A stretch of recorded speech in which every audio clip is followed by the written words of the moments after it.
If you guys have been paying attention at all, we have the Zerbus Matrix 1 coming out, I think at reset today, a couple of hours after I post this video, and I want to talk a little bit about some of the issues with it, some of the benefits, and some UI issues that desperately need changed.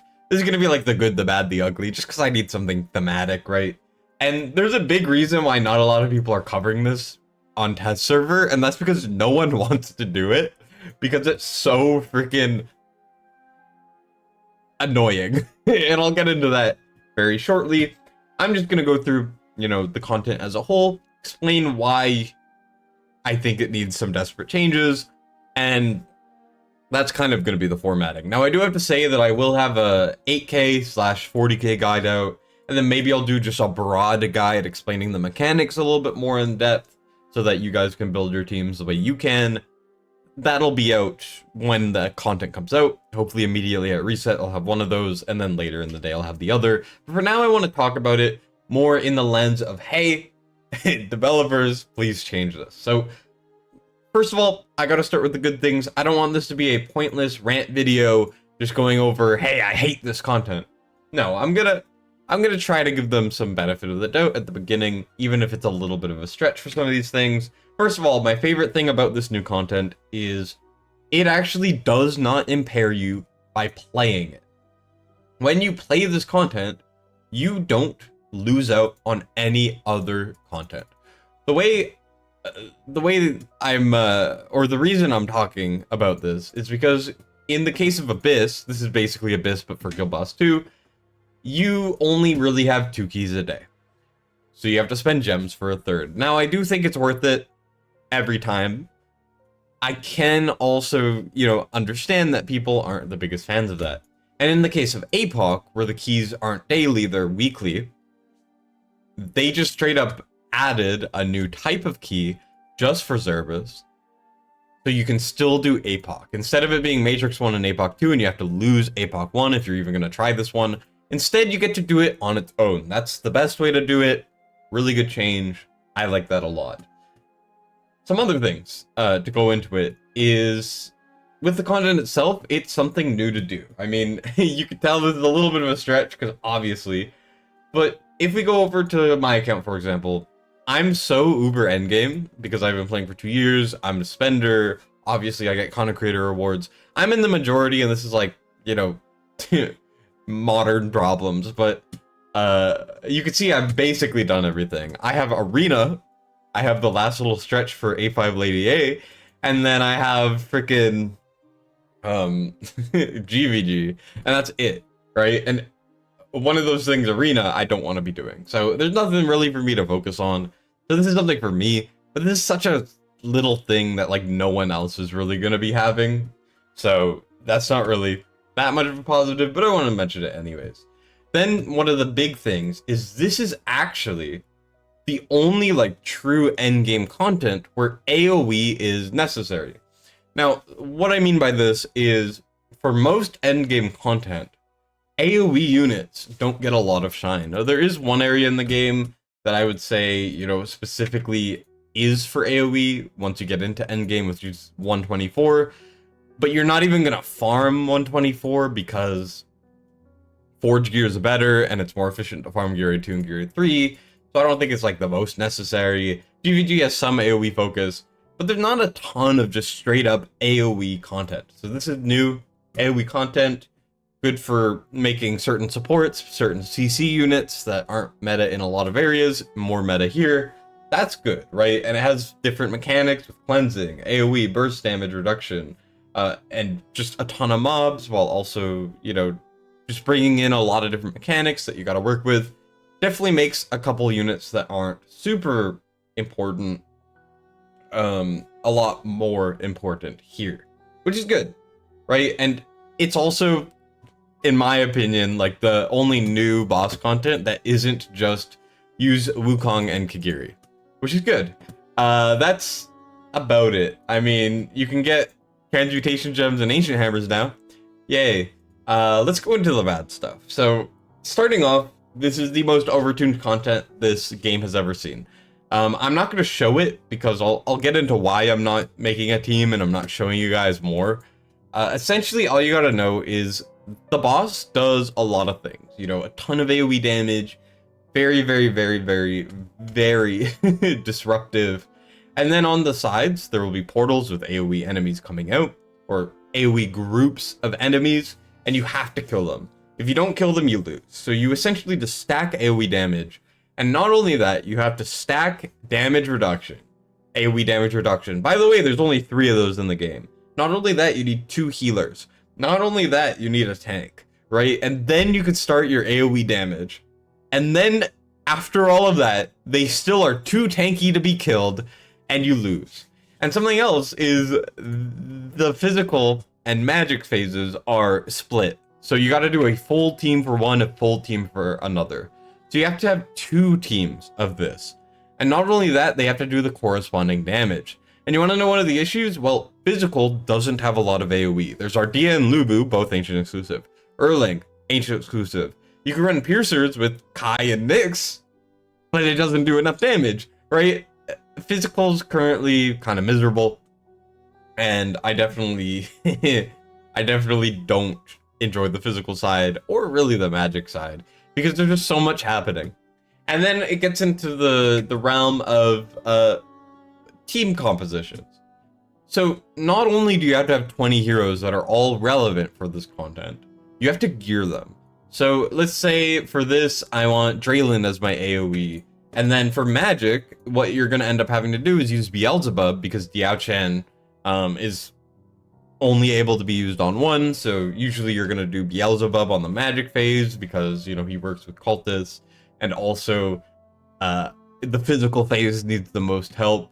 And then you could do like a freaking Praetus team with Valara, A5 Valara, not Erling. Erling doesn't do magic. Ingrid, and then you could do like an Esotericist or a Cultist. It doesn't matter what you end up doing. Every single unit has to be geared. And the thing is, that's one side. You have to gear both at the same time. So instead of it letting you, you know, do one at a time, when you lock everything in, the gear and the heroes, it locks it in forever. Well, not forever, until the end of the week. So it's really, really, really annoying. So here you gotta gear 20 heroes, which obviously not a lot of people are gonna have the ability to. And even if you do have the ability to, the gear does not save currently, which means that you have to manually gear them all every single week. Now, luckily it is every week and not every day, but that is miserable. It says update gear here. It doesn't save gear from what I can see. Apparently it does auto, but it's terrible. Now it's also very limiting, like I said. So not only do you have to have really meta inspiration units, you can't get by with just Diao-Chan, you gotta have Beelzebub. If you don't have Beelzebub, then you can run a Dolores, technically. You could run a Constance, but there's not a lot of space for a Constance to really affect everyone, right? There's a lot of annoyances there. And also, there's only 3 AoE damage reduction units in the game. So we got Draylin, we got Nerissa, we got freaking Pharisee. If you don't have 2 of these, you're cooked. I wouldn't even like think about the content for one of the phases, right? It's just very limiting, and it requires so many heroes, so much gear, and so much time. And it's just like, it's just miserable. Like, it is terrible. And the thing is, a lot of the mobs that spawn also have high defense values, and it's impossible to get to that point without like Tier of Twilights and stuff to where you're gonna do good damage. It's so overtuned. It's so overtuned. And also cleansing's a big part of this. Just ignore the cleansing. It's you're not gonna go far enough to where cleansing's important. It's bad. So like I said, most overtuned content. Also, the rewards aren't even that good. So my estimation, judging by people on test server, people on Forerunner, is when it comes to global, I think it will max out at 120k. I think the best accounts in the entire game, unless they come up with something crazy or there's new power creep introduced, which there obviously will be eventually, 120k is my definitive, no one's gonna get higher. When you look at 120k, which like only a handful of people are even going to get close to. We get, wow, 10 ancient hammer shards. You can get a butterfly gem, which drop from level 1 Malware calls. Wow, you can get a gear hammer. Wow, 50 to 100 gems. Oh my goodness, such good rewards. You can get half of a 10 full of meteorites. Just like a lot of new content in this game, the rewards are not proportionate to the effort. The amount of effort to have an account that can even get 120k, which I don't even think is possible, I'm just using it as an example, it would require an account that is 2 years, has farmed every day, spent tens of thousands of dollars, and has everything A5. And then after all of that, you can get 2 freaking shards for a mythic artifact essence. A material that's not even that useful for people who get this far. And instead of giving like an entire full one, or giving 15 shards or something, we get less than half of what you get a week in the guild shop. In what way is this rewarding? Why am I going to feel like I need to push this content, this log, not power crept, overtuned, miserable content for shit rewards? Like, I'm sorry to swear, but that's just how it is. And then if you go up to 320, this probably will not be possible for many months. They gotta release a new power system and a ton of new AoE power creep, which is gonna probably ruin stuff like GVG proportionally, which is already miserable because of Alara. And after all of that, you get a chance for a transmutation and a variant, which are fine. But then not only that, you only get 3 mythic artifact essences, half of an advanced refining crystal. You can get bullion still. Friggin' not even a 10 pull of meteorites. A single gleaming pull, pretty much. Like, in what way is this rewarding, right? Like, why is this the way it is? They should give an entire gear recast hammer for ancients. If we go over here to any ancient piece on test server, I can show you guys how bad these freaking hammers are. Let's take this piece. This piece is kind of mid. Advanced recast hammers, if you're hitting 100k, which is like impossible for 99% of players, and will be for forever, you could maybe get a recast hammer in 3 weeks, if you're lucky. After all of that, you can use it on a piece this bad, and you can get one that's barely purple. Right? That's one of the best hammers I've gotten, period. Or you could roll it again, and you can get something like this, right? Why are ancient hammers not better, right? Like, normal hammers are better than the ancient hammers. And after all of that, even if you hit the max chest, which is impossible, not even in sight, you don't even get an upgrade because they're garbage. And they're not even going to be given to you in full amounts. It's just so bad. It's like this is constantly a reoccurring issue. Malware calls, the rewards are garbage a lot of the time. You could get like 10 artifact upgrades and they will all be trash. And it's like you've got nothing from a piece of content with the rewards that should be better, of content you can't even do for a majority of players because it's so hard. And when you get to that point, it doesn't matter because it's still not going to be worth it. That's what a lot of content in this game has become. Like, it's just, it doesn't feel worth it. Now, that's my big rant there. The final thing I'm going to say is, when we look at pieces of content like Abyss came out, people were a little upset about the difficulty. Since then, we've had a little bit of power creep, I guess you could say, but really not a lot. We got a new malware call system, made it so much easier. And not only that, we've gotten a couple alternatives. So the Poison Comp team, the Poison Trio, whatever you call it, these are all pretty good. Makes it so that there's another alternative to the Infernals that people were using before. And it gave people time to build up their Wukongs and Kikiris. Soulstones are still flawed. You know, it's still way too hard to get them. And RNG, but that's a topic for another time, right? But either way, it gave time to build these up, and now a lot of people are actually able to hit 60k in Abyss. I mean, if we go to global here, and we look at the world rankings, and we go to the bottom, top 100 is hitting freaking 10 to 12k above it, and we're not even at the end of the day yet. So, you know, it's achievable now. It's become easier, and it hasn't been power crept a ton. It's just people figured out how to do it, right? And now 60k is actually achievable if you've invested your resources properly and you've played for a while. Same thing with freaking, what's it called? Like Your Dungeon 2 when it came out, and even APOC 2 when it came out.